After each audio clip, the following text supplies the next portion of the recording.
नमस्कार दर्शकों, आप सभी का एक बार फिर से स्वागत है हमारे इस चैनल भक्ति व्रत ज्ञान में। आज हम सुनेंगे देवशयनी एकादशी व्रत कथा।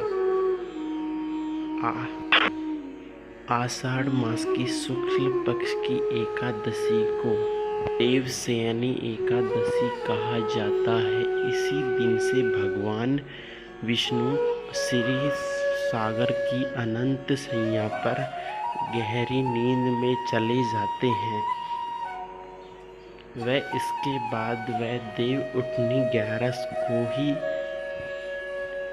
योग निद्रा से निकलते हैं।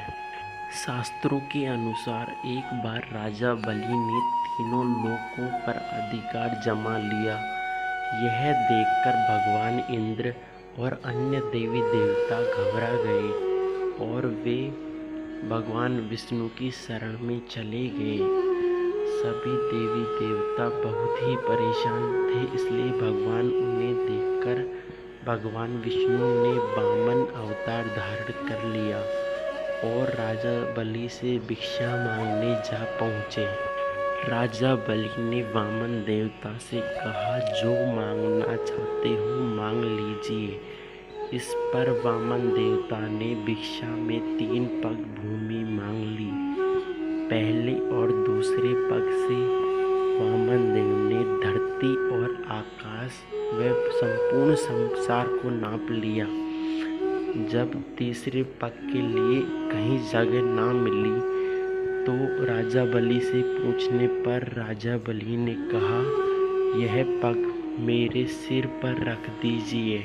वामन अवतार से भगवान विष्णु वापस आए और राजा बलि को देखकर प्रसन्न हुए और उनसे वरदान मांगने को कहा।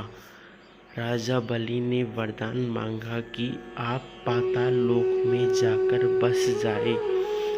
राजा बलि की इस बात को मानकर उन्हें पाताल में जाना पड़ा। इससे समस्त देवी देवता और माता लक्ष्मी बड़े ही परेशान थे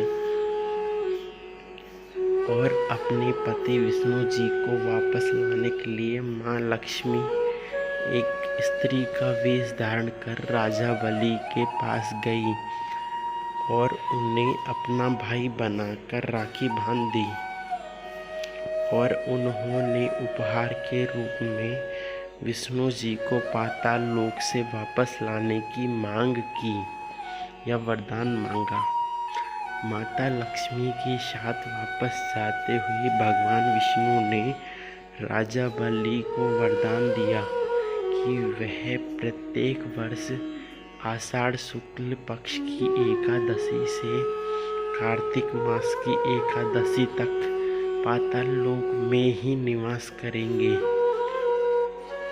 और इन 4 महीनों की अवधि को उनकी योग निद्रा माना जाएगा। इस दौरान महादेव शंकर ही धरती का सर्जन करेंगे। तो यह थी देवशयनी एकादशी व्रत कथा। जब धर्मराज युधिष्ठिर ने भगवान कृष्ण से पूछा कि भगवान एकादशी व्रत क्यों किया जाता है, तब उन्होंने कहा, एकादशी व्रत करने के बहुत ही महत्व हैं। हम संपूर्ण वर्ष में जो भी गलती से किसी का बुरा कर देते हैं तो उसे हम ये व्रत कर सुधार सकते हैं। यह क्षमा मापी व्रत भी है।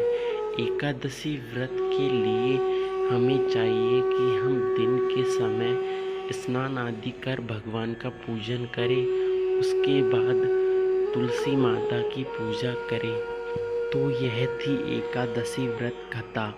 यह कथा जो भी कहता है, सुनता है अथवा दूसरों को सुनाता है, भगवान विष्णु एवं माता लक्ष्मी उसकी समस्त मनोकामनाएं पूर्ण करते हैं। बोलो जय लक्ष्मी माता की, जय विष्णु भगवान की।